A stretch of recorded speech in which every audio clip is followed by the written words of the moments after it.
7.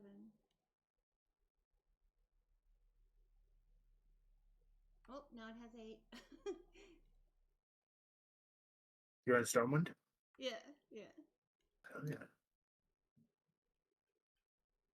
So they're both pretty much the same.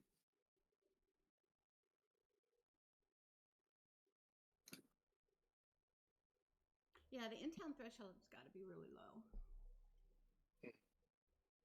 Because it's not like there's a lot of people. Like, it's not crowded. Yeah, that's fair. It feels empty.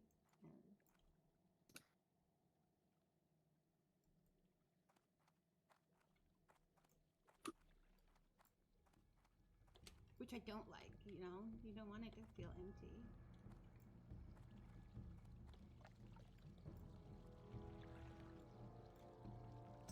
It's me. Is that you? Oh, yep. I invited you to party. Oh, shit. That's funny. This is my tank. Thank you. I think I can.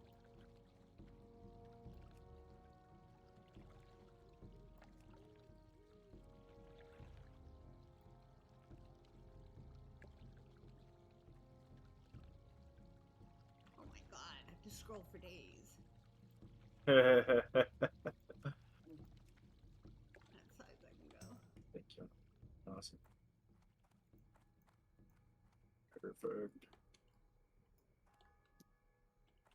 So buggy. I hate whenever it doesn't log me out after 20 seconds. I don't know why the fuck it doesn't. But,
Kill that keyboard. Did you say throw out the keyboard? I said kill it. It's dead. True. Yeah, I think I hate the mechanical keyboard. I think I go to Redridge. Oh my god. Okay, all the crap I got in all those Deadmine runs is either sold or hasn't, and I'm just gonna vendor it all.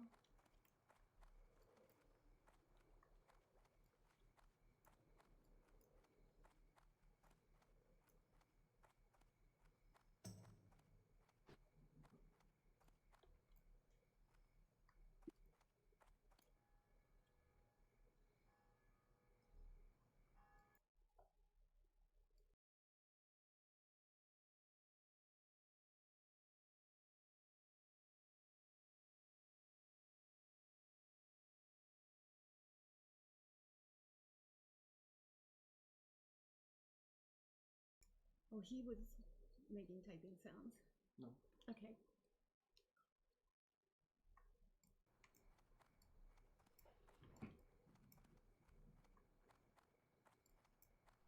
I keep on telling myself, oh, just a few more minutes and I'm going to take a nap. Uh-huh. And here we are. Yeah, I can't nap. Be careful. I was one of those little kids that would never nap. No, I don't nap now. If I take a nap, I'll sleep for 8 hours and then I'll be totally fucked up. It's fair.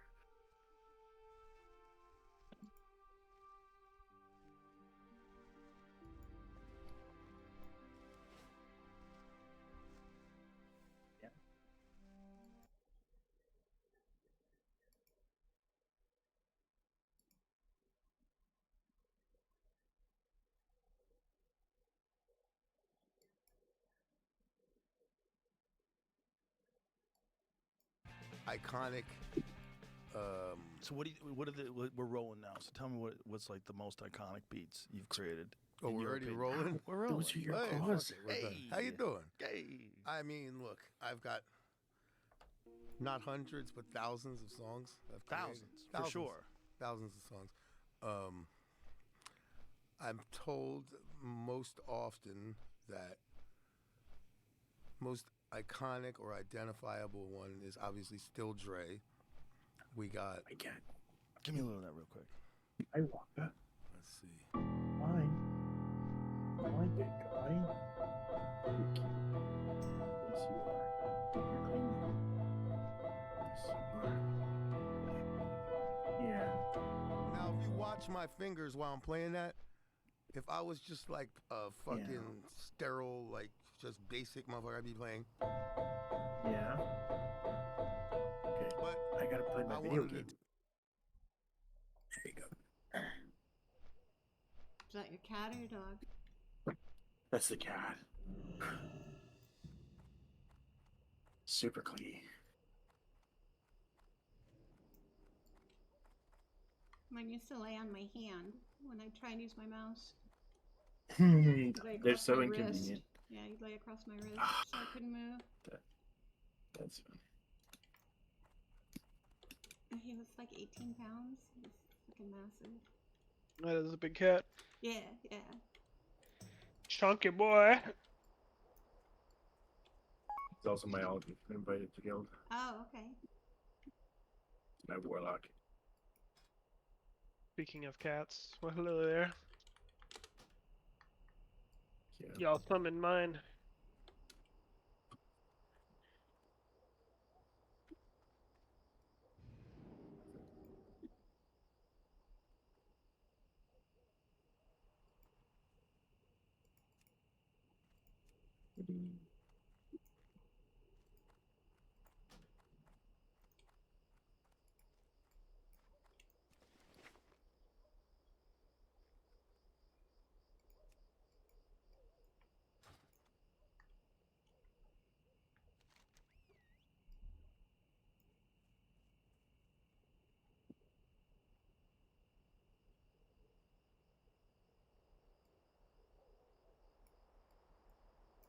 Level 25, babe? I'm almost 24 and a half. Nice. I'm about 24 and a quarter. I got my training done.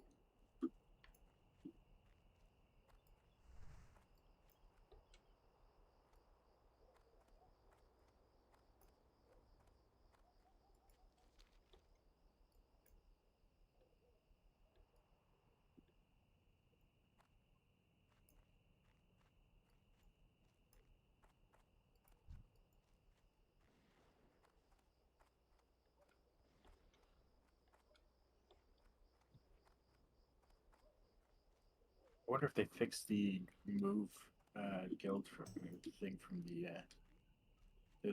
fucking what's it called The button? the luau. Yeah, no. I wonder if they fixed it. Yeah, the button because it wasn't working. Probably not. Probably not. Let me see here. Gonna disable left key. Causes a lot of bugs.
do it like.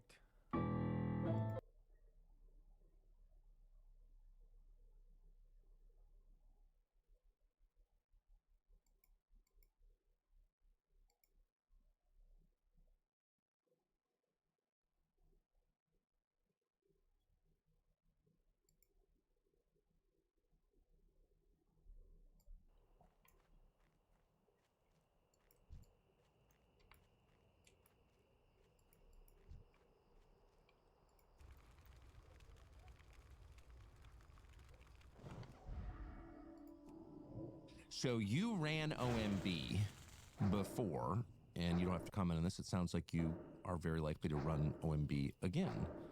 Tell us what OMB is for those who aren't from Washington, what it does, and what you would do with it. So OMB is the nerve center of the federal government, particularly the executive branch.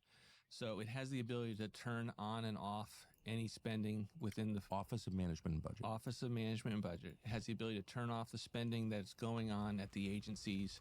It has all the regulations coming through it to assess whether it's good or bad or too expensive or could be done a different way or what does the president think. And then all of government execution. So anytime you have cabinet executive branches conflicting with each other or working together on something, for instance, the wall. The president wanted to fund the wall. We at OMB gave him a plan to be able to go and fund the wall through money that was the Department of Defense and to use that because Congress wouldn't give him the ordinary money at the Department of Homeland Security. So it really is, presidents use OMB to tame the bureaucracy, the administrative state.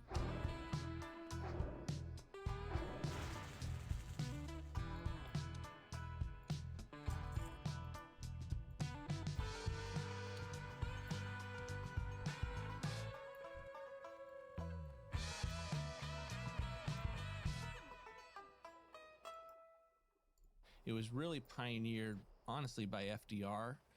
And then President Nixon also was really learning from FDR on how to use it to tame the bureaucracy. And we would have seen Did he create the office, Roosevelt? The office was formerly the Bureau of the Budget for the last 100 years, right? And then Nixon renames it Office of Management and Budget, and it becomes kind of more of a statutory thing, reporting directly to the president, no longer within Treasury. And so since then, you've had it still there, still really important, viewed by the country largely as a budget cutting exercise, but it is the president's most important tool to dealing with the bureaucracy and administrative state. And the nice thing about President Trump is he knows that, and he knows how to use it effectively. So you can't get any of your domestic policy done without OMB, it sounds like. No. You will be in a situation where you will have, at best, really awesome cabinet secretaries who are sitting on top of massive bureaucracies that largely don't do what they tell them to do. And you have to have statutory tools at your disposal that force that bureaucracy from the White House to get in line. And that is really the main thing that OMB can accomplish, in addition to what everyone would think of from a budget office, which is, you cut spending, you figure out how to deal with your fiscal finances and all of that. You're making me anxious. I mean, I can't handle a disobedient dog. I can't imagine what a disobedient federal agency looks like. How resistant are they to democracy?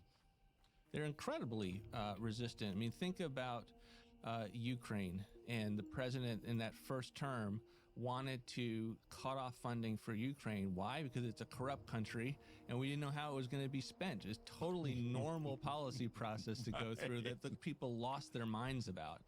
But the bureaucracy was literally just ignoring it.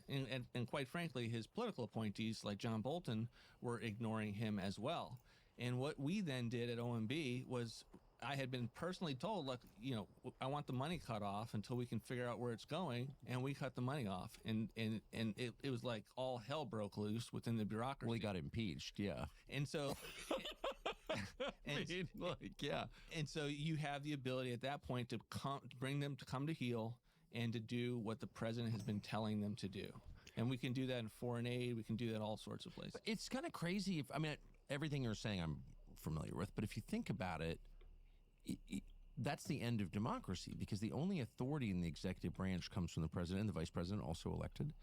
But it comes from voters as expressed through elections. So bureaucrats in the federal agency and appointees in the federal agency have no authority to act independently that I'm under our Constitution, do they? No. And this is really, the left has innovated over 100 years to create this fourth branch of an administrative state. You and I might call it the regime, this administrative state that is totally unaccountable to the president, that lets it move in the direction that it has been going. But the president is accountable to voters, so are members of Congress.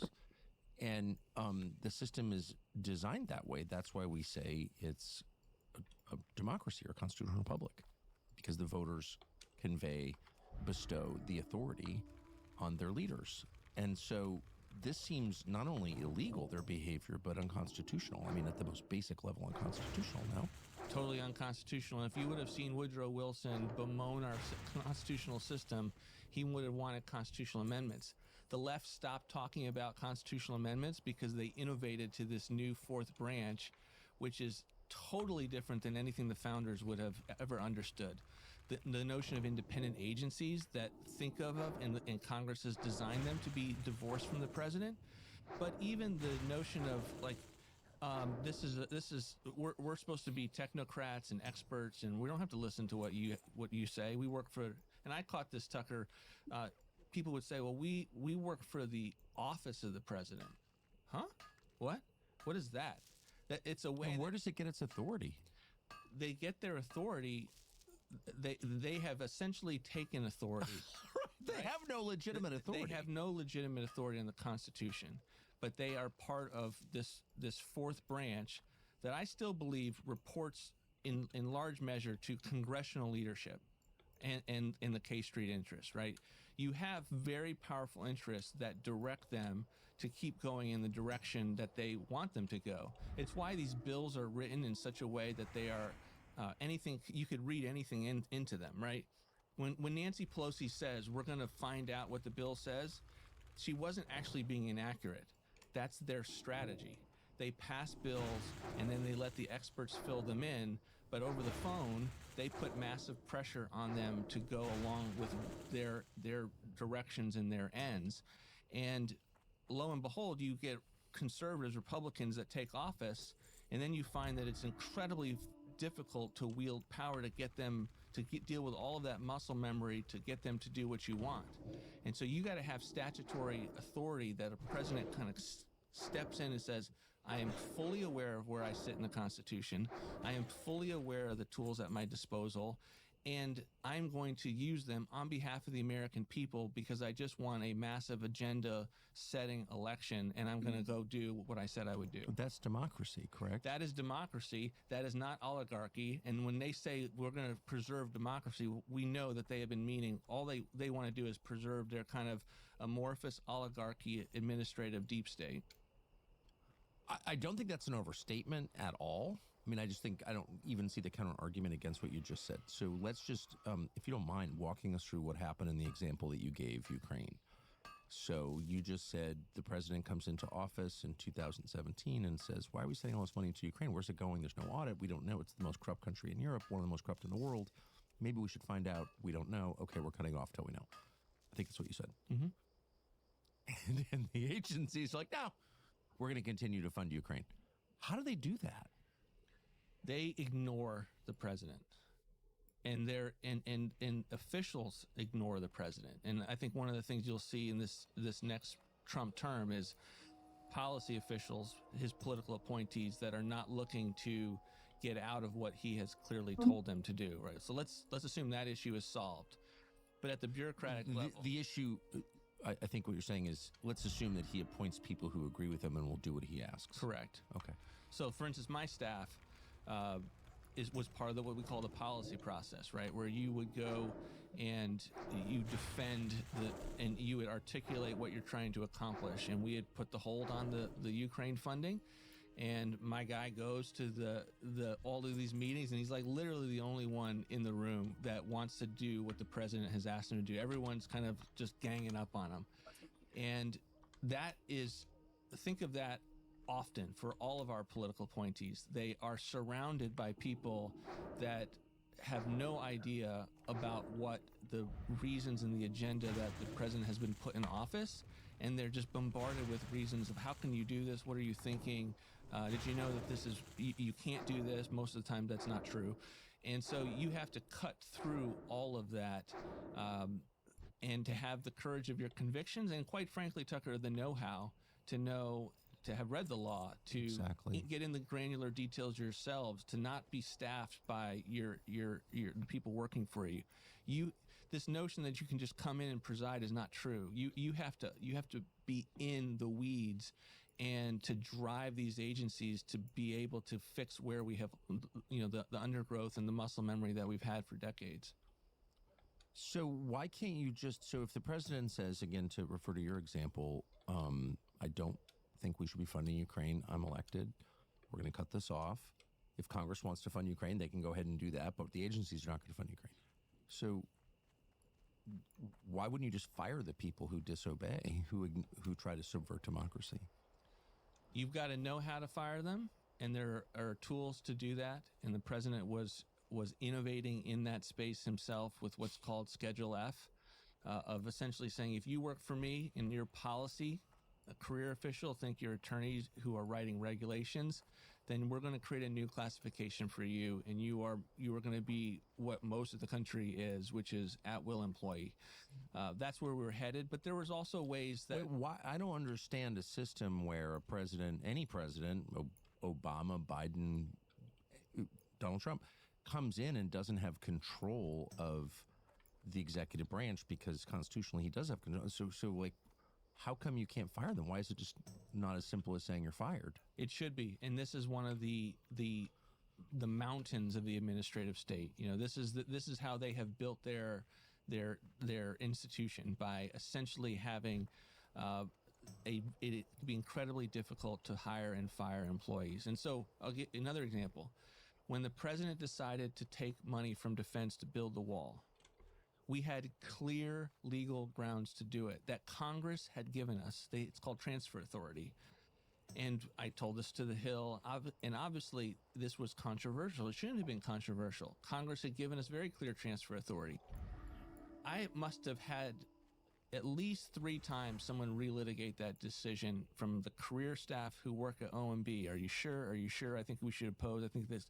Because, guys, the decision has been made. Execute the decision. And you see that everywhere, right? And if you don't drive it, you're going to get better. You're not going to be able to accomplish what the president needs you to accomplish. How about if you were just to start the meeting with this is how democracy works. The people elect a leader. He carries out their will. Anyone standing in the way of that is subverting democracy. We will not allow that. Anyone who does that is fired instantly. Could you do that and just say you're fired for unconstitutional behavior? You can do that increasingly when you move towards a Schedule F system, and there are other tools in the toolbox. But under the current system, what would happen if you tried that? If you lawsuits, yeah. But if you fire them all. Look, you've got a lot of tools on the table, and it's just so infuriating. It is one of the most infuriating things that you could possibly imagine. But I think that the good news, and this is, I think, the good news, not just in hiring, firing, the good news at large is that most of the time they have been able to get as far as they can because of just, it is the way it is. It's precedent and laws that are not drafted precisely but purposely vague. And as a result, we can then do it in reverse. You can have a president who steps in and says, you know what, there's no constitutional amendment for me to take control of the administrative state. I'm going to do in reverse everything that you have done. And I think that is the great hope. What you need is people who are able to absorb political heat. They don't have a fear of conflict. They can execute under withering enemy fire. They are up to speed, and they are no nonsense in their own ability to know what must be done. And they are unbelievably committed to the president and his agenda, and truly believe in their bones that they're not there for their own agenda. They're there for what President Trump was elected to do. And so his commander's intent matters a great deal, And that's the view that I always had, Tucker, is how do I get in the mind of the president to think through what is he trying to accomplish, and then I'm going to go figure out how to do it. Yeah, because once again, he is the authority, and no one else does, because only he was elected. And I'm fixated on this question of, like, where do career bureaucrats think they derive the authority to make these decisions? Like, who made them God? I think it's very, no one ever asked that question in D.C. You're considered a freak if you do, but I think it's a key question. So one of the problems that you had last time was the media. Mm-hmm. Explain how that works, how the media works in conjunction with the permanent state and the Congress to thwart the president. Well, I think, number one, they are always framing narratives and messages that both are lies and are also designed to destabilize the Republicans in control who want to be for however that narrative is being framed. You used one already with democracy, right? Mm-hmm. If you're not aware that when they say democracy, they mean oligarchy, you're like, I don't want to be anti-democratic. Right. That's the whole point, is preserving democracy. It's what we just did. And if you have a plan to deal with the administrative state and then they frame it as authoritarian, you don't want to cast of your own allies saying, I don't want to be anti-authoritarian. We saw this in COVID, right, where if they define something as anti-science or anti-public health, it causes our political appointees to just completely wilt, right? And so that's, I think, the beauty of President Trump, is he's kind of immune to these media-generated narratives that conflict with common sense reality.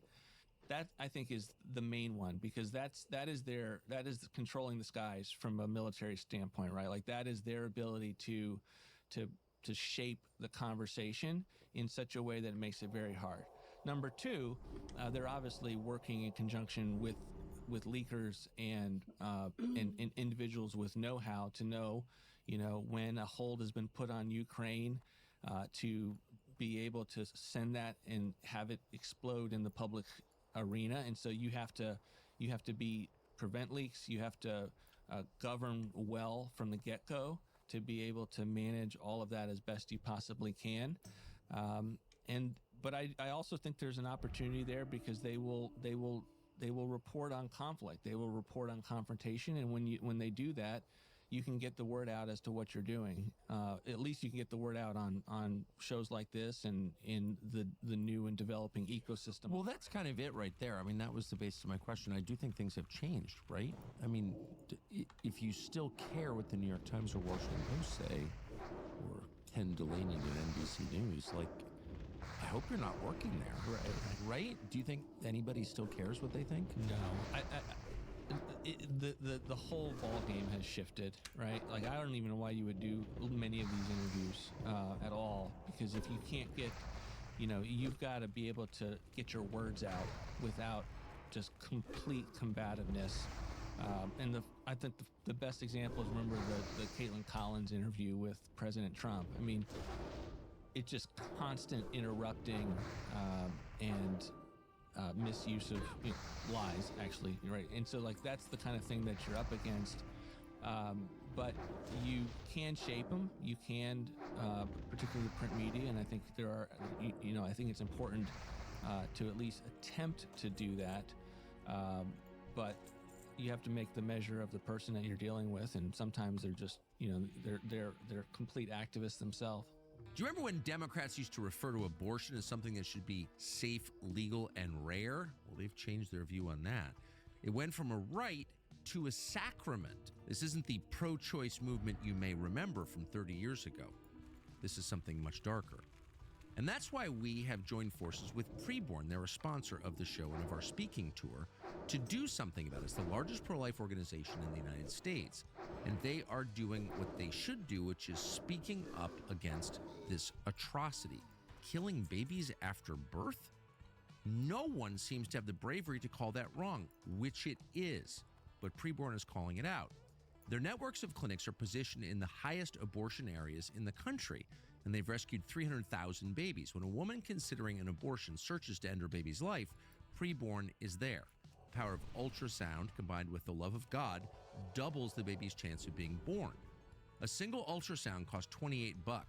5 ultrasounds are $140. giving women the information they need to make the decision that many of them actually want to make, to have a baby. Any gift will help, and all gifts are tax deductible. To donate securely, go to preborn.com/Tucker or call pound 250 on your phone, and when asked, use the word baby. It does seem, I want to ask you about the intel agencies. It does seem like one of the main vectors of control is briefings. And the number of people I've spoken to, Congress, executive branch, like, oh, no, if you only got the briefing. I think I lived there too long. I just don't believe the briefing. You know, maybe sometimes they're accurate, sometimes they're not, but they're almost always designed to control the person being briefed.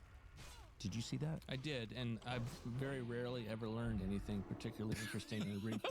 Is that true? Yeah. They didn't tell you who killed Kennedy, huh? They did not, right? And so, you know, I think I came away with the similar skepticism of these briefings and the information and the overclassification in the system. Yes.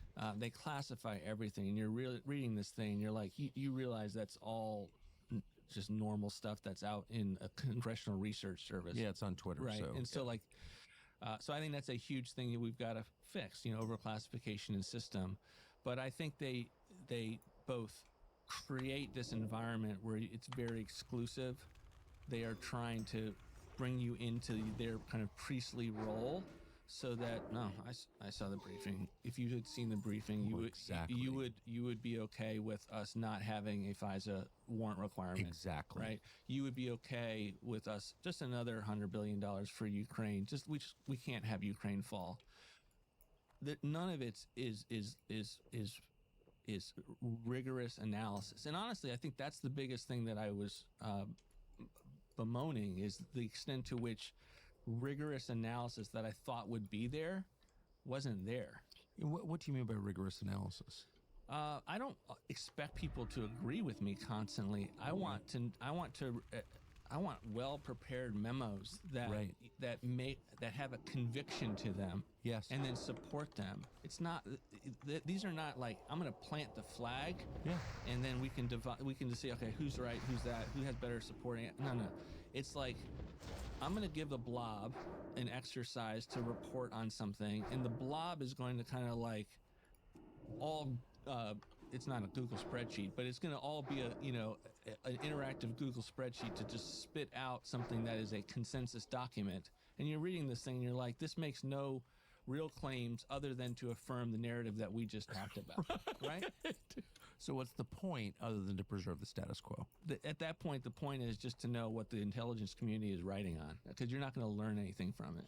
I talked to someone recently in the last few days who works in the intel community, the IC, who was saying that you can see people who come to Washington for the first time in high positions in either branch before and after their briefings, and they're like different people, and they fall for it. Like, all of them fall for it. You know, now we're going to tell you all the things you wondered about. We're going to tell you the truth about the presidents, especially.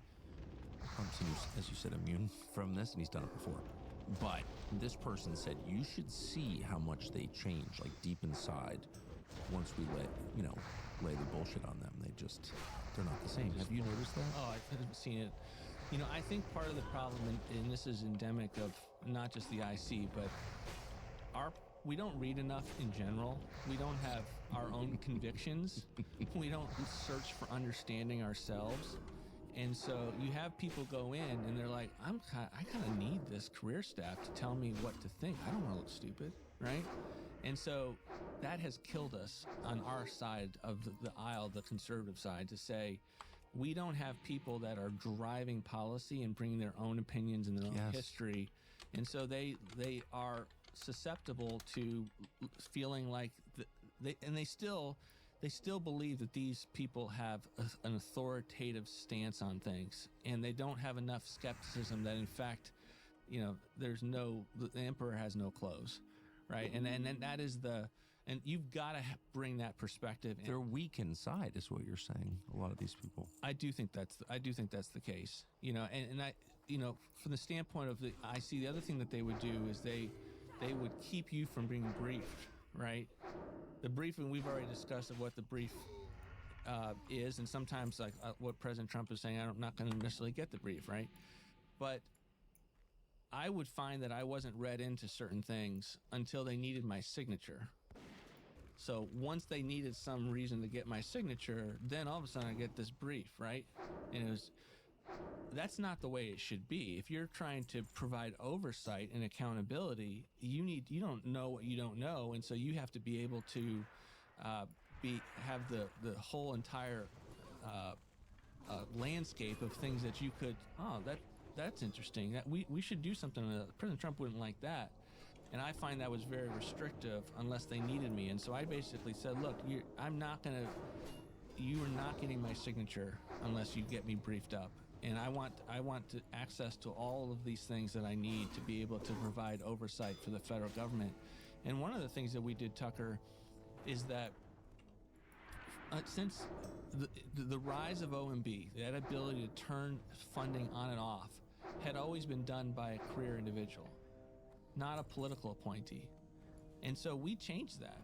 And it was like the world was going to end. They said, look, you're going to destroy the agency. You can't handle the bandwidth.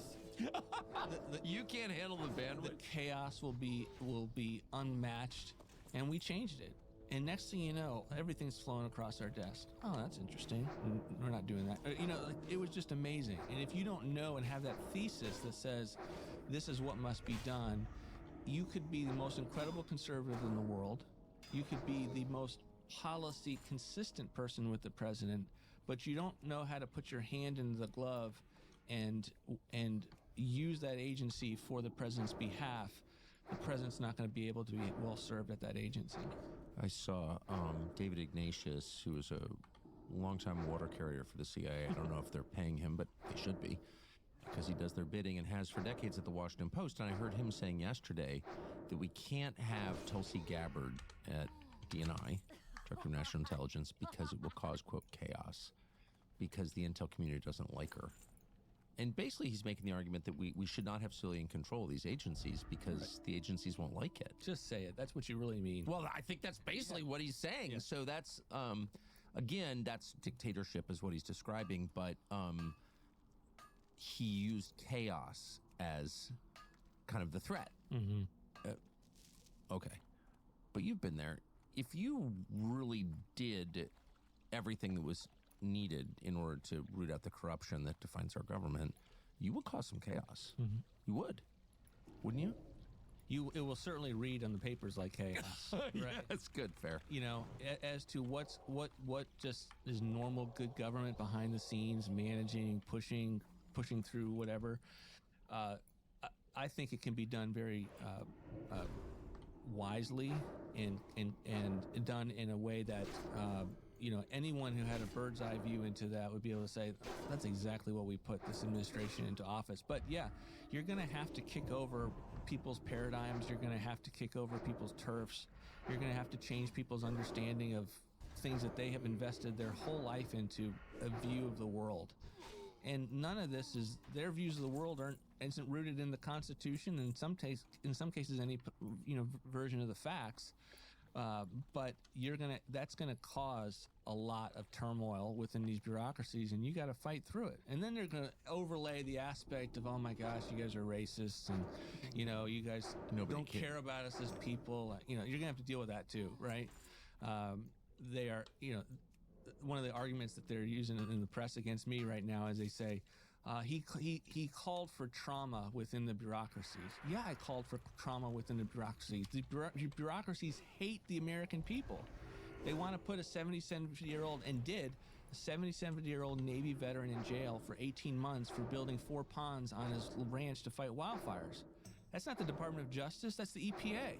You go every agency, and it's not just big government, it's weaponized against the country. Of course. And so, yeah, I would want to provide trauma against that bureaucracy in a way that frees the American people from the people that have assumed the type of power that the Constitution and no law, no public debate ever gave them. Does that mean we dislike everyone working at federal agencies and want them to have a bad life? No, of course. There's a lot of people there who have come to serve and do great public service, and we want to affirm that, and we want to turn over the bureaucracies that are traumatizing the American people.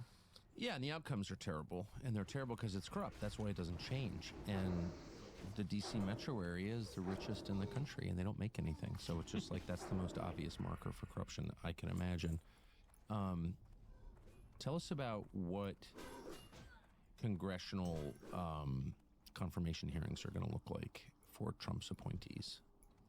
They're going to be exhilarating if you have the right approach to them. But they're going to come at everything we've got, right?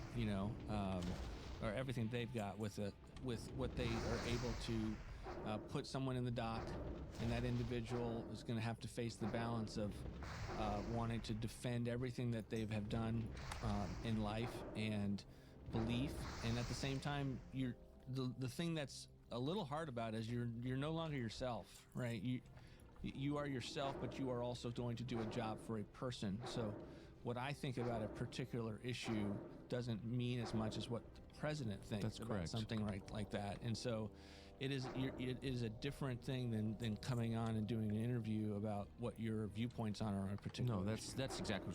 It's not a cable news hit. Right. No. So, but I think, look, I've had experience. Bernie Sanders went after me very, very hard in my first confirmation hearing as deputy OMB for essentially believing in John 3:16, and it was. Wait, he hit you. He attacked you on the basis of He your said I should not religious serve. beliefs? He said I was a bigot, and I should not serve in the federal government because of my Christian faith and believing something that essentially comes down to what's articulated at sports games with John 3:16. And that was most. Who's the bigot? Who is the bigot, right? That's the perfect question that goes back. That most nominees will not go through what I went through, but I will tell them, you will get through it.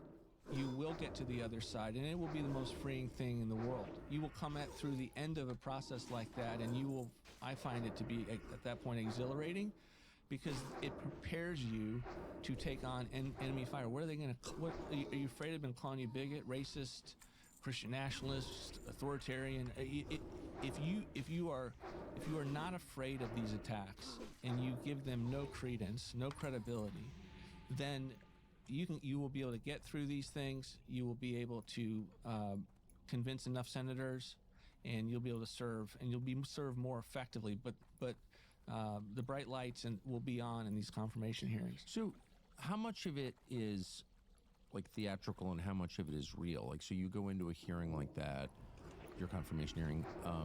Do you know the outcome at the beginning, or do you think that votes really change based on the testimony of nominees? I don't think most votes change at all. I think that you may have one or two anomaly senators that are trying to have you answered something to their satisfaction, or they're trying to get a feel for you that they haven't otherwise. But I think increasingly in the partisan world that we live in, the Democrats are voting no.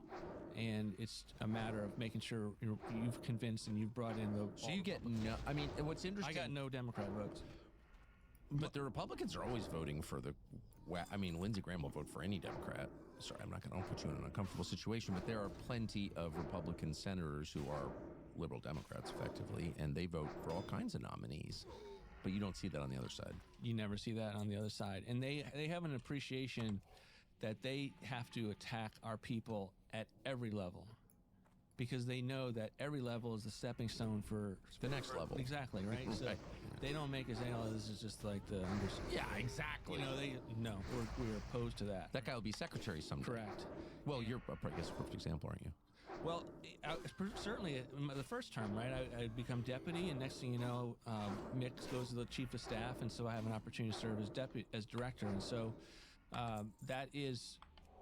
They understand government, and they understand the career path that is opening for people, and when they sense, and it's not always the case, but when they sense that this is a committed conservative, it's a partisan line down the road. For 35 years, Liberty Safe has been the #1 manufacturer of safes made in this country, American made, from start to finish. They make high-quality gun safes. I've got one. Vault doors, home safes, handgun vaults, whatever you need to protect the things you value. And again, I can tell you from personal experience, these guys know what they're doing. I use Liberty Safes for the things that I don't want stolen, the things that really matter. my father's shotguns, the documents that I've got to have, and a lot more. I'm not going to tell you what else. But you need one. Crime rates are way up. And if you have anything you would like to protect, that you need to protect, Liberty Safes is the way to do it. Now, Liberty Safe has over 350 dealers nationwide who specialize in delivery and installation and answering any questions you have. If you've got somebody to protect, they've got a way to protect it. Visit libertysafe.com, pick out what you need, and be sure to use the code Tucker at checkout to let them know that we sent you. They'll take care of the rest. Liberty Safe is a product we fervently believe in. With Liberty Safe, you are always protected. Isn't it the role of Republican leaders, particularly now, since Trump won the majority of the popular vote, overwhelming majority of electoral votes, House and Senate are Republican, majority of state houses, majority of governorships? That's a mandate. So that means that Republican leaders, the two head guys in the House and Senate, should be helping. Are they going to? I have high hopes that people are seeing what Trump just accomplished and are going to be pulling the oars to get things done as soon as possible. And I think the jury is out, right? I think I want to see, and I'm hoping to see, people looking for ways to move these appointees through the process. And sounds like they're trying to do that. We'll see. But, you know, we have to do things not based on how it has been done recently. Like this whole notion of the recess appointments, right? You have some people out there who are saying this is unconstitutional. It's not the way it was meant to be. It's totally wrong, right? It is a specific provision in the Constitution to be able to allow a president, if he has to stand up an administration quickly and he's dealing with a Senate that won't move quickly enough, to be able to install his people so that he can actually function as a government, right? That it's specifically mapped out, and yet you have... So in the Constitution. So it's by definition not unconstitutional. Fair? Fair. So yet you have Republicans, one of them in particular, like Ed Whelan right now, who's attacking Trump for even mentioning... Who's Ed Whelan? He writes he's one of the main kind of legal luminaries on the right, and ethics and public policy are one of those think tanks. And he's out there opposing the whole notion of recess appointments for whatever reason I don't know, other than he thinks it's unseemly and not the way the founders. Okay, so but don't, I mean, this is a whole separate question, and it's a broad brush, but in general, conservative think tanks, with some exceptions, are not conservative.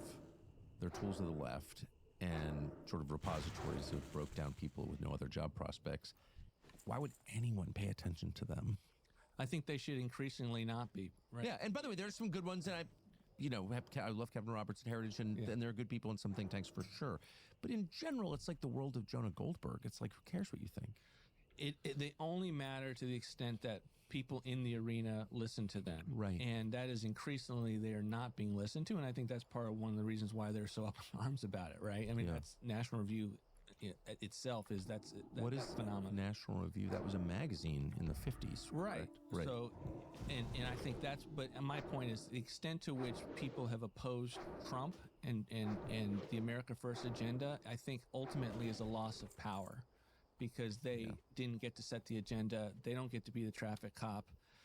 They don't get to kind of say, this offends my sensibility anymore. And no, if you have a radical constitutionalism, and that's really what I've been calling for, given this crazy unconstitutional situation that we're finding ourselves in, if you have a radical constitutionalism, it's going to be destabilizing. You may find that you can use James Madison could have put a whole lot more recess appointments in than you would have ever imagined. But it's also exhilarating. And why, if you're trying to preserve the country, would you make arguments against that? Why wouldn't you be making arguments for it? So that's one of the reasons we just put out a 5-page paper. We'll put out a 40-page paper next as to this is the constitutional grounds for recess appointments. President Trump hasn't decided to do it, but if he does, he will be in the same vein as our founders. It's a little weird, and again, you haven't, well, as of right now, so it's November 18th, you've not been nominated. No. Yeah, No. I think you will be. Hope so. But you haven't been, so I don't want to put you in an awkward spot, because if you are, you're going to have to deal with this. But why would Mitch McConnell, still the Senate leader of Republicans, why would he say we're not doing recess appointments? Again, I haven't spoken to Senator McConnell on it. My guess is that the Senate is going to want to know the argument, and they probably have been told, and may have been told, and I'm going to just keep it as positive as possible, that this is inappropriate. You can't do it. And I want to show them, no, in fact, you can. It is entirely appropriate.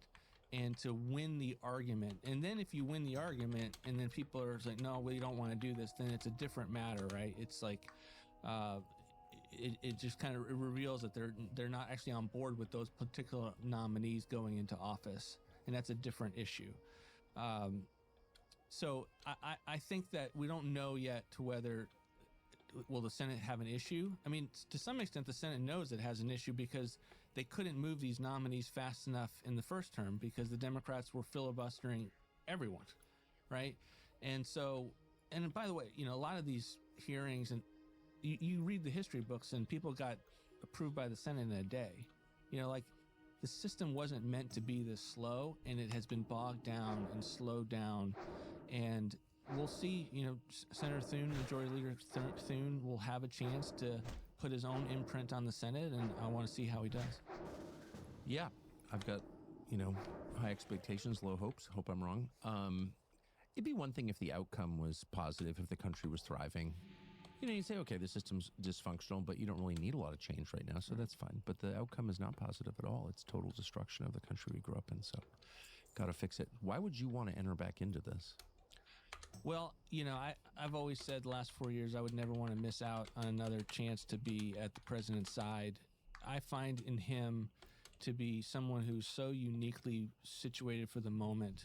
And you go back, and I've done some reading on this, you go back and read some of the Federalist Papers, and they actually designed the system for someone like him, whose his interests would align with the country's interests to such an extent to which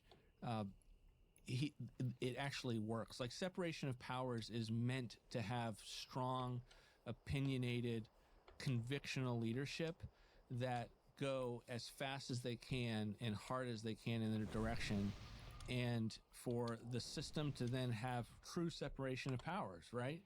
An example of that is what he's proposing on recess appointments. If the Constitution allows you to do it, why wouldn't you do it if it's in your interest? And then let's see what Congress does in response to that.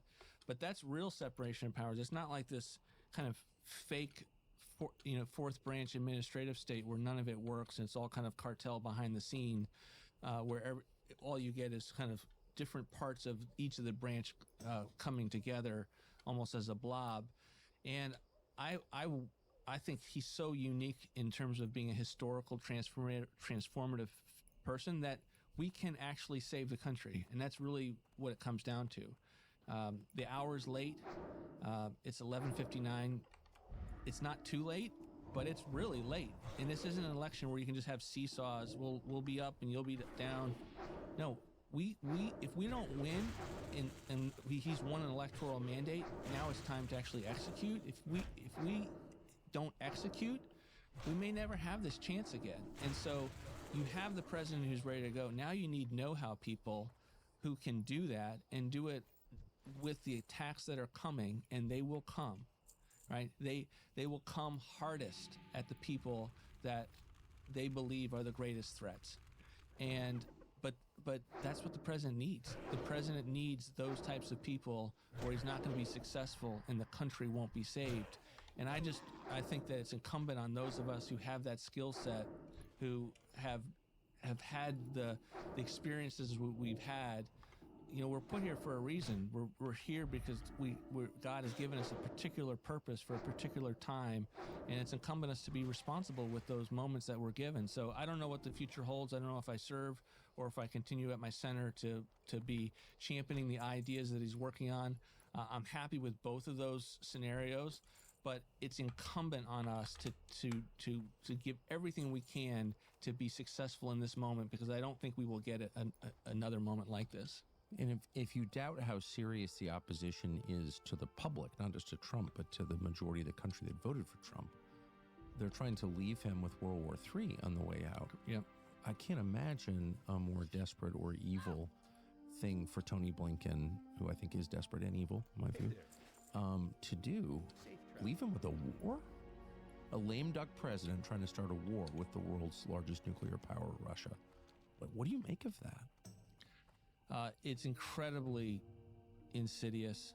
And then add to the fact that he can't put two sentences together, and he's largely not in control of his own government. And so you have almost an unelected president with individuals behind the scenes that are doing this. It doesn't surprise me, though. I mean, these are the same people that have weaponized the Department of Justice, have the lawfare. I have a colleague of mine, Jeff Clark, who's, they're trying to disbar him because of the care that he had on behalf of the president to deal with voter integrity and election fraud after 2020.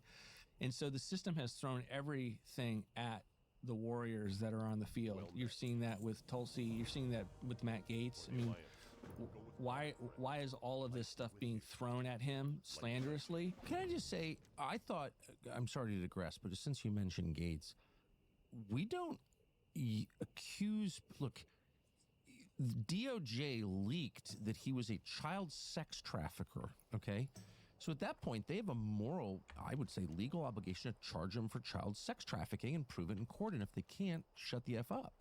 But they didn't do that. They did not. They leaked that Matt Gaetz, a guy they didn't like, whose views were a threat to them, is a child sex trafficker. Then they just let it hang in the air, and all their repulsive little minions like Joe Scarborough, like, he's a child sex trafficker. Really?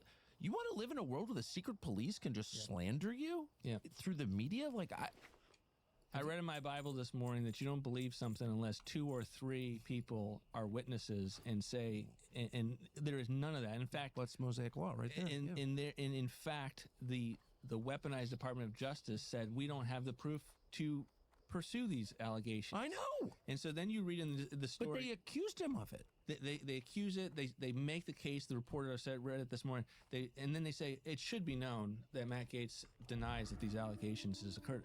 Of course he denies it because they're not true in the Department of Justice. There's no accounting of the fact that these things have been proven not to be true. And yet people, and there's a tendency on our side, and this is very troubling. It's not just the left, which is kind of state regime propaganda.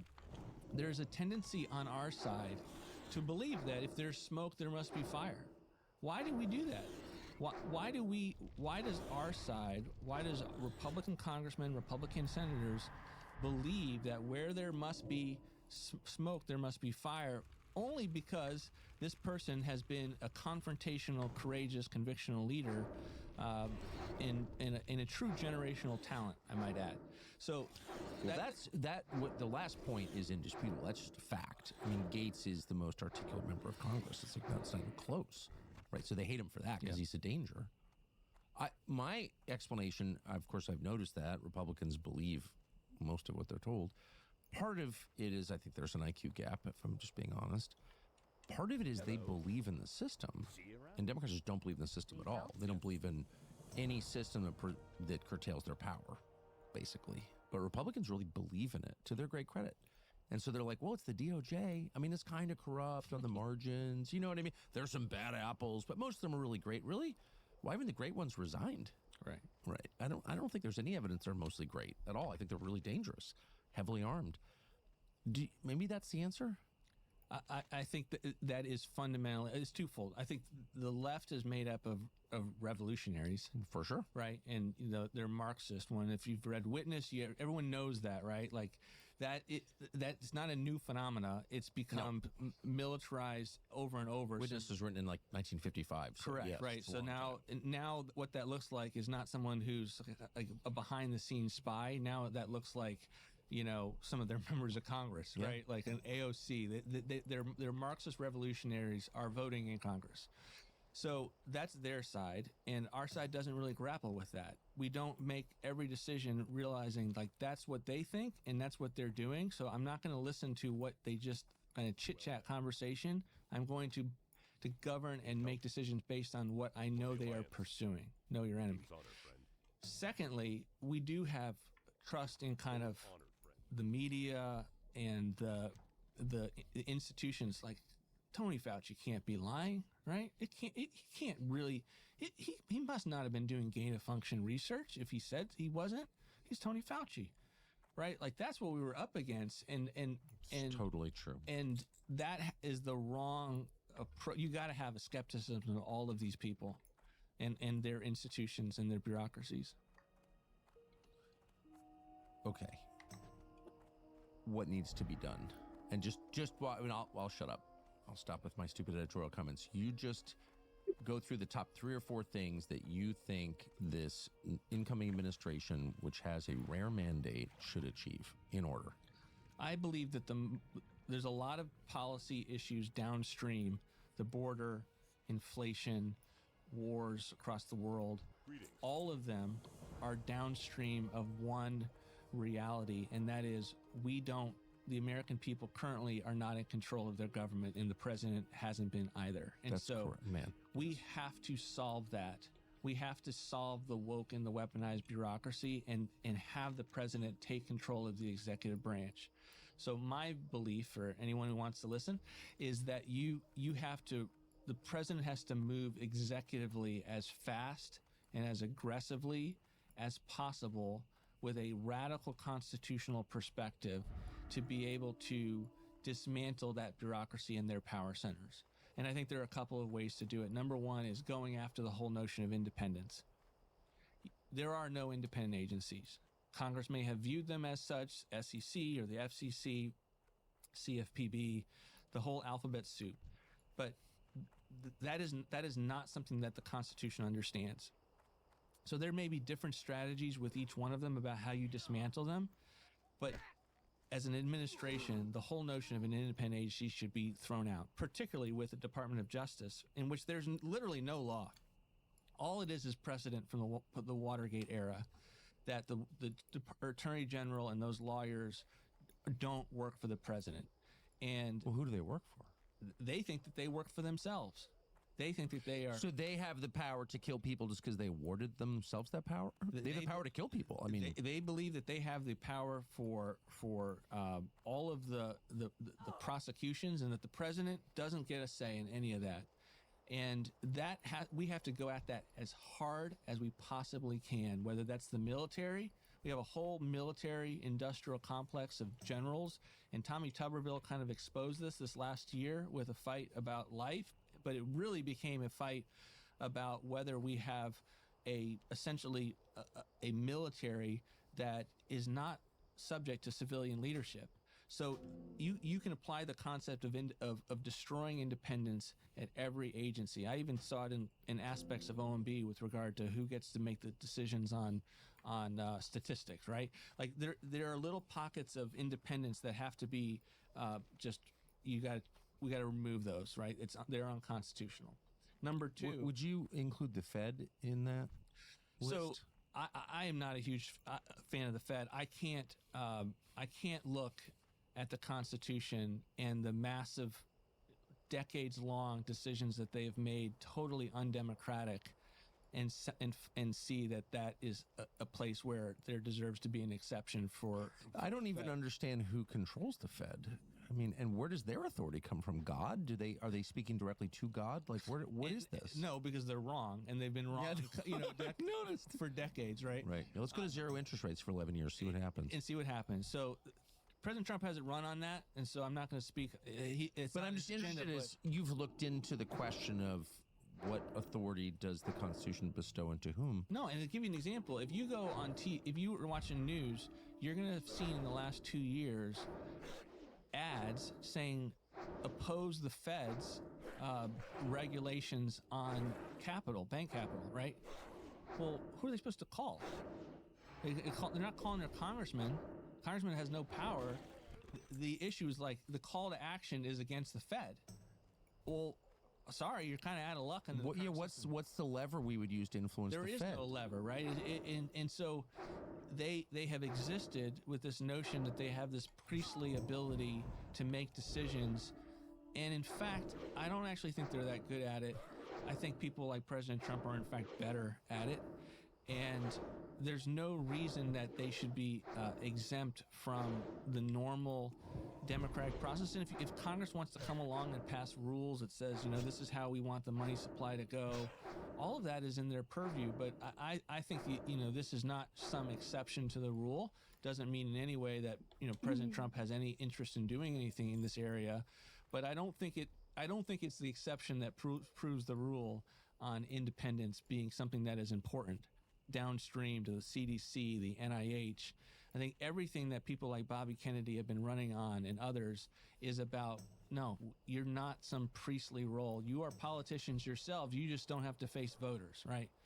So independence is, I think, first and foremost. Number two, bringing back the notion of impoundment. And this is something that... Of what? Of impoundment. The ability to not spend money. For 200 years, presidents had the ability to not spend a congressional appropriation. That has always been the constitutional system. It had been brought. It had been a paradigm that had been brought from the UK and how we understood. The constitutional principle is certainly power of the purse means that Congress gets to set the ceiling. You can't spend without a congressional appropriation, but you weren't ever meant to be forced to spend it, and it has become a floor. So 200 years, presidents are using impoundment. They get money for something. The president says, I don't think it's a good idea, or I certainly can do it better, or I have events that are happening overseas that cause me not to want to spend on the gunboat when I want to get some treaty done. All manner of executive decision-making that would be a part of that.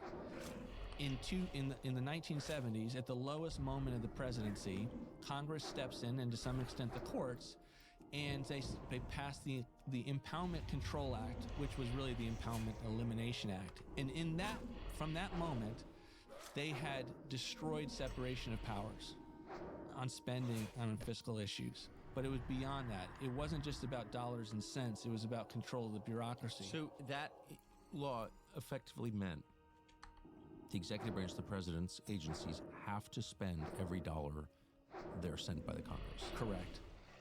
And I believe, as a budget guy, that was the original sin on why we can't do anything fiscally from that moment on. It's also why we get omnibus bills, because if I only need you to get your signature and I lose all of my ability to, throughout the rest of the fiscal year, to push and pull and not spend and make different decisions, I just got to get your one signature. So I'm going to put everything in that one bill, right, thousands of pages, and I'm going to push it through at the hardest time for you politically. You might have some diplomatic visit that you're going on. Yeah, totally. And so impoundment is vitally important, not just to save the country fiscally. It is vitally important to be able to wrest control of the bureaucracy, because when you combine Congress giving the agencies vast authority to interpret the laws that they passed, overly broad, make law essentially that has no repercussions on the people who voted it, right? They don't have to vote on what the right blend is for ethanol. That's right. And then you say that your funding is going for Congress, and the president has no ability. Sorry, Mr. President, you don't have to. That's illegal. You can't turn off my funding. Now, Imperial Congress still exists, just a lot more subtle. So that's number two, bringing back impoundment. Number three is dramatically going at restoring at-will employment as far as you can. A lot of ideas on the agenda, but so all these companies are always telling you how much money they're giving to charity. Oh, we're so charitable. But what are the charities they're giving to? These brands that you buy, that you have in your house, you don't even want to know. Very often they're charities that don't have the same values that your family has. Sometimes they're charities that don't like your family at all. But when you use Pure Talk, which is a cell phone company a lot of us use, you can be certain that your money is going to charities that you yourself would give to. Veteran-led companies, for example. To date, Pure Talk has gotten rid of $10 million in debt held by veterans. They've spent tens of thousands more every month to help prevent veteran suicide. They just gave $50,000 to Mike Rowe Works, which gives scholarships to veterans learning the trades after they leave military service, et cetera, et cetera.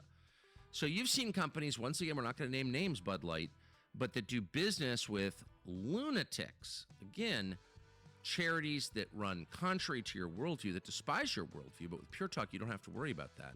This is a company that supports causes that you can support. Pure Talk gives you the same great cell service that America's most dependable 5G networks provide for half the cost. They also support small businesses with excellent and affordable business plans. They are powering us here at TCN, so we can vouch for it, and they can probably save you money too. Find out, go to puretalk.com/Tucker today. Switch to a company that aligns with your values. Pure Talk. When you sign up at puretalk.com/Tucker, you get an additional 50% off your first month. We recommend it.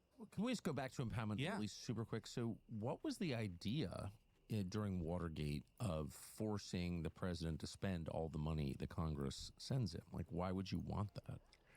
You only want it from the standpoint of control if you want to be able to say, you're going to spend what I tell you you're going to spend. That it is nothing more than an institutional desire to force the president to spend an X amount of money. But again, it's never just about that. It's always about where they have tried to innovate it from really the progressive era. Like they wanted congressional government. That was the title of Woodrow Wilson's book. He wanted a system where essentially the agencies largely worked out of the Congress or associated with Congress, not unlike what you would see in the House of Commons, right? Where their cabinet lives in their House of Parliament, and it's largely, the monarch, the executive, over time becomes toothless. That's essentially what they have wanted and have pursued at every turn here. And you saw that on steroids with them using the events of Watergate to promulgate new paradigms and ways of binding the constitutional system from working. So everything post-Watergate is largely, you can just make an assumption it's not the way it was meant to work. And so you have our guys defending post-Watergate paradigms instead of trying to think through, okay, let's go back. Let's go back to what the founders would have actually envisioned. Amazing. Okay, so to your third point, thank you for this, by the way. So to your third point, that the president has to be able to fire people who are subverting democracy. Why can't he? How did federal bureaucrats wind up with a kind of super tenure where no matter what they do, you can't get rid of them? Like, I don't understand. They work for the public. Right. Laws that have been passed, perhaps not challenged, the laws that have been passed that give them bargaining power, that give them certain processes that have to be followed before they can be dismissed. But I think in that, and it's certainly made it very, very hard to hire and fire.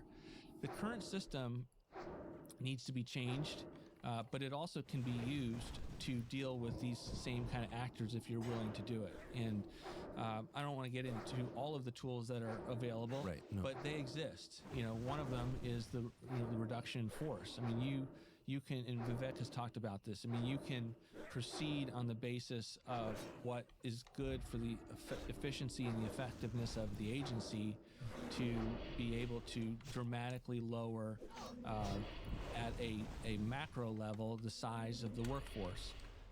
And that will give you certain legal abilities to begin to move people off of the payroll. So there's a lot of things that are being creatively discussed in this space, but it has to be front and center. Schedule F, as President Trump has already run on, that seems to be like a day one thing. He has already instituted in his first term. We just didn't get it across the finish line. Every agency has to go and categorize how many of his employees are policy and therefore subject to at-will employment. I put 90% of OMB in that category because I wanted, A, it was true, and B, I wanted to set a high bar for the rest of my colleagues at agency heads Right. that this should be viewed maximally. You're willing to fire your own staff, which is another way of saying you're willing to relinquish some power because manpower is power. And it's always not just about firing, although there certainly is going to be mass layoffs and firing, particularly across some of the agencies that we don't even think should exist. But what I found was that you get better staff work when people are now in their mind realizing, okay, I'm not immune from all accountability. And I would tell people, you'd have to have these conference calls. We're in the middle of COVID and explain, what we're trying to do. And a lot of people were very upset. I was like, guys, we're Republicans. We don't believe in these these laws that give you these protections that we think make you less good at your job of serving a particular president. So it's just on its face outrageous. Like everyone else in the country faces the vicissitudes of the job market. I've been fired so many times with a lot of kids. And like, I'm not whining, but most people have had moments like that where it's like, oh, wow, I'm out of money. Why are the people that we pay with our tax dollars immune to the pressure that the rest of us feel? It's like so crazy and it outrageous. doesn't mean that you can't tell your boss what you think. Like that's the most crazy thing in the world. Well, right? What? Yeah, I mean, I've worked for some pretty authoritarian people, by the way, over the years. And the last people I worked for were very nice to me, I will say, but like they had really strong views on a couple of topics, and I like kept my views on those to myself at dinner. Yeah.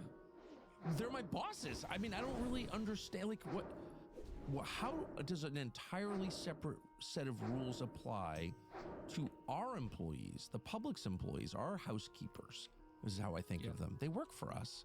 And when your housekeeper works for you, you get to steals from you, you get to fire her, correct? Yeah, and there's no other way to run any business, any government. But it's like on what grounds do they get to be treated better than every other category of employee in the world? Yeah.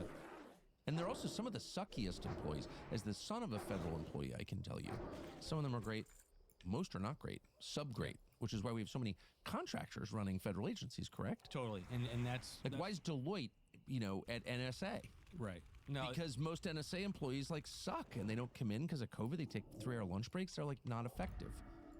Am I telling the truth here? You're telling the truth. I know. And that's why you've got to have a massive effort to dramatically reduce this so that the good ones rise to the top and everyone else is finding other work. Okay, sorry to get so wound up. No. So, and then the last thing is dismantling all of the specific things like overclassification, the FBI background checks, all of the things that deny information to the political class or the political appointees that prevent them from doing their job. Okay, but this is where people start getting murdered or getting cancer or whatever they're doing to maintain control. Because if you start threatening, I think this is why they're terrified of Tulsi Gabbard, you start threatening to expose things, to let the public know what its government is doing, you're going to be exposing crimes because they're committing crimes. I know that for a fact. I know that you know it too. So that's kind of a scary mission, is it not? It is one that causes you to count the costs. But the notion... You're so judicious. I love it. Tucker, the reality, and I think this is, I would encourage everyone to think this way, there is no place in America where you're going to be protected from the walls closing in on you and your family.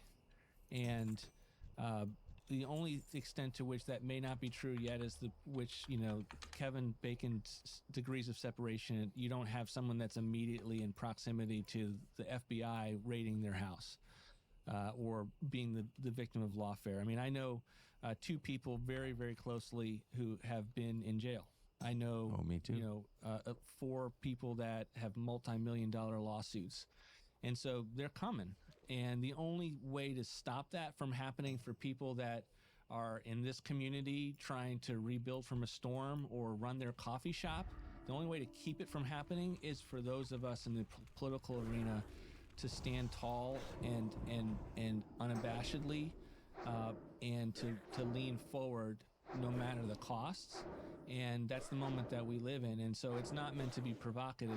It's just meant to know that if you are not loud and proud, that's the wrong way to think about it. But if it is aggressive and public and articulate in how you go about it, it will make it so that more and more people can come along beside you and make it so that the president has enough people that are willing to take on the system. And I believe that he has a growing number of people that are like that, and it will make it very difficult for them to move against individual actors. And the nice thing about being out of office is you get to read and kind of wide and understand what happened, and to have new perspective.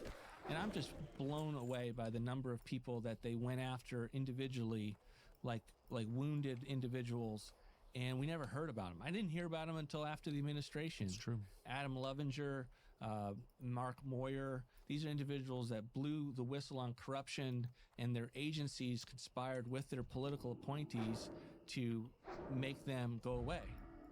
And I don't think they'll be able to get away with that this time around. And in some cases, really hurt them. They wasted 3 or 4 years. You know, they're dealing with stuff in their families. Life happens, and you're dealing with the intel agencies, multiple working behind the scenes together, never giving you due process. And I think that is, we know their playbook, and we know not only what to look for, but how to be prepared to ensure that that cannot happen again. I've noticed, and I don't think I'm imagining it, that a huge percentage of people who criticize the intel agencies wind up with kiddie porn on their computers. One of the reasons I don't use a computer. I don't think that's because they're disproportionately I don't know perverts. why you would use a computer. You know, first of all, you know, you can't respond to anything without it being FOIA'd, right? Like, exactly. And so we have to have a totally different view about going into government. But the intel agencies are not allowed, well, most of them are not allowed to operate domestically, period. Well, they were never allowed. They do it. But they're definitely not allowed to play in American politics, to influence election outcomes, and they're absolutely doing that. How do you stop that? Well, I think you need to have people that are there who are fearless, and obviously Tulsi and RFK, and not Intel, but saying there are certainly health aspects of national security, Matt being at DOJ. Those are the types of people that you need to get under the hood and to push as much as you possible. You've got to shut their funding off until they can prove to your satisfaction that things are. But wait, we're not even allowed to know what their funding is. We don't know what the CIA's budget is. Well, we don't even know, like, when you're within government, you can know those answers, and so those individuals can. You can know the size of the black budgets. Correct. Right. So I've never been in government, but I've certainly been around this a lot. They're huge. Yeah. Yeah. No. And so why do we have black budgets? It's a great question, Tucker. I mean, there's dramatically more transparency needed, and I would say it's one of those areas where, not unlike the overclassification, there are things we need to know a lot more about. And I can't tell you, well, what's the optimal level of transparency on that front, but the extent to which you can't have, as a citizen, an understanding of what the size of your IC community is, that's kind of a problem. I just think you're ensuring corruption. And the size of these buildings, like you go around and you realize, oh wow, that alphabet has an enormous institutional presence that the country's never even heard about. Has a real estate footprint that's beyond what you can imagine. I lived as a child with my brother in a house in Georgetown in high school that was owned by CIA. So there's just a lot. You go out to Northern Virginia, Tyson's Corner. You know, take Chainbridge from D.C. into Northern Virginia, and like, how many of those office buildings are owned by the CIA or some other intel agency? Like, a huge number. And so, why can't we know that? I don't understand. We need to know a lot more, and we need to demand more, that we know more. Like, how is Congress? And yeah, they can go into a skiff and they can be given a brief. Debates are supposed to happen on the House and Senate floor, and you can't. You're providing no ability to be able to share with your voters and us as voters did we ever vote for this? Did we ever vote for this military-industrial complex, this intel community, the extent to which it's sprawled all over the country? Like, who got a say in that? It doesn't seem like the intel... I would say it's rather undemocratic. Well, the intel committees, the oversight committees in Congress, whose job it is to oversee, restrain, keep the intel agencies within constitutional bounds, in my whole life in D.C., from 1985 until now, I've never seen a single member of an intel committee who wasn't in the pocket of the intel agencies. That's my perception. Have you? I don't want to... I would just say this. Devin Nunes was kind of a unique character in his ability to provide leadership in that, and they came after him with everything they got, and he survived. And I think he's a model, not unlike Matt When Gaetz. you say they... You mean the intel agencies? The intel agencies, the forces that are, some out of government, non-government organizations, the press, and working with the intel agencies. Running it through foreign countries. I mean, it's never like some guy at Langley, And so why don't we have more Devin Nunez's? That would be the question that I would ask, is what fear factor is there that, and I'm not making an accusation of anyone. I'm just saying that with all Congress and with all non-government organizations, even our organization, there's this point where you're like, if I go after these individuals, this issue set, or this area of corruption, or this policy set, and I saw it right after Mar-a-Lago was raided, and we came out really quickly and said, the FBI should be radically reformed. I thought it should be, exploded into 1,000 pieces, right? Yeah. Why do we have such fear that is such a provocative position? Because you don't own the government, right? And so you're just a serf. That's what we've got to go after, and I think it's a systemic issue that we've got to tackle with everything we've got. I couldn't agree more, and you don't have to respond, but I would just say, if there are members of the, intel committees providing oversight of the intel agencies, they shouldn't be allowed to serve if they have spouses who work in the intel community. Sorry. That's like such an obvious conflict that it's pretty ridiculous that could exist, and yet it does. Tell us on a much happier note, sorry for the dark digression, what exactly are Elon and Vivek going to do you think, with this Doge enterprise? Well, I think they're bringing an exhilarating rush to the system of creativity, outside-the-box thinking, comfortability with risk and leverage. And boy, they are comfortable. Both those guys are comfortable with risk. It's amazing. And the reason I love it is, in some respects, this does feel like an intractable problem that we're up against. Yes, and exactly. I don't think it is, but I think it feels that way. And we're bringing people that, are trying to get to Mars. So I'm pretty sure they can handle, the ability for us to balance our books and run a government that's much more efficient. So I think that the things that I've heard them say are things like really going after, or from a deregulatory perspective, all of the recent court cases that have said and chopped at the feet of this administrative state. You don't have the ability to just come up with new major questions, rank and file agency. You've got to have actual specific language from Congress. You don't have the ability to get the deference for every position that you've taken just because you're a federal agency. These have been big axe cuts at the administrative branches. And so I think what they want to do is to use those as the basis for a massive deregulatory agenda and game on. I also think they want to look for as much that you can do to start cutting costs without Congress, or with Congress, but to be really aggressive in some of the areas that I've mentioned. Impoundment would be, a huge part of that, the ability to just not spend the money. And then of course, being as radical or aggressive as you can in eliminating and reducing employees, full-time employees, individuals, and going after contracts that make sense.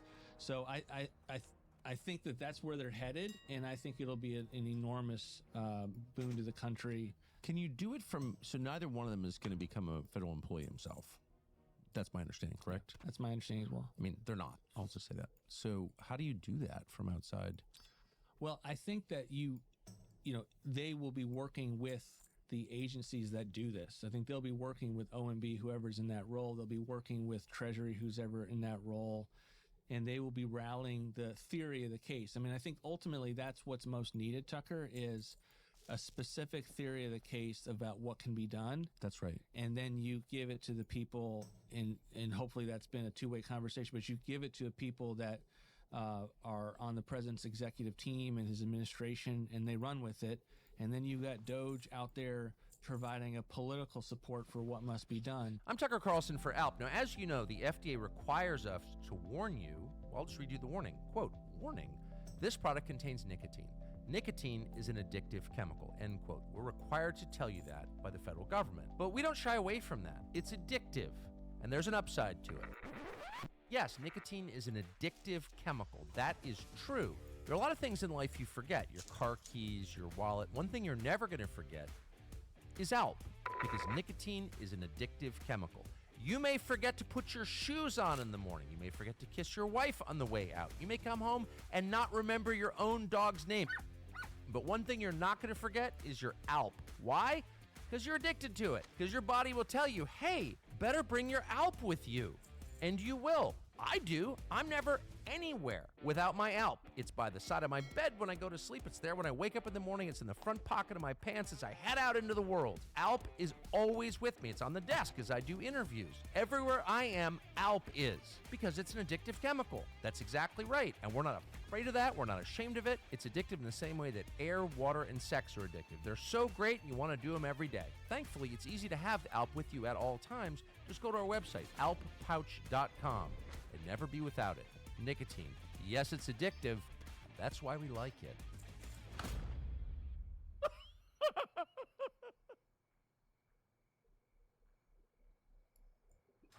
I think that's right. I mean, even just to publicize the ideas, I mean, the U.S. government at this point is like it's like a bankruptcy or stage 4 cancer. I mean, it's like so overwhelmingly bad that you don't see a way out of it.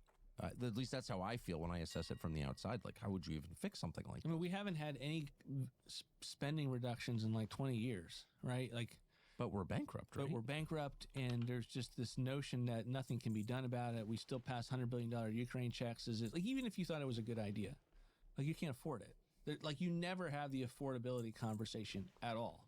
And is that true? It's totally true. Like, literally, no one ever talks about affordability of what we can do. And these foreign heads of state show up and like demand money from us.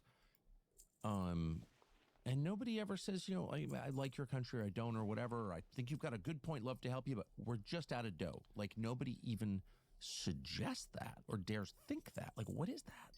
They just assume the gravy train's going to keep on going. I dealt with the most within the military, right? But like, what's that like? Well, they. Well, you've got some road miles on you. You've done some stuff. Well, you know, I want to understand these things. I want to understand these systems and these institutions, why people say that what they do, and there's no understanding whatsoever. There's like no fiscal conscience at all with regard to the individuals. It's like, nope, we've got to perform a particular function in the world. I read that somewhere in my educational system. I now believe it. Doesn't matter whether that was never voted on. Doesn't matter if that's kind of anathema to where our founding fathers would have envisioned. And so we are going to maintain our presence everywhere in the country. I, the military, get to define my requirements about what's necessary to win that military objective. You, civilian, don't get to ever question my requirements. Those requirements now automatically cost X amount of money, and we wonder why we can't ever have any cuts to defense, and we wonder why then defense spending becomes the Praetorian Guard for the non-defense spending. Right?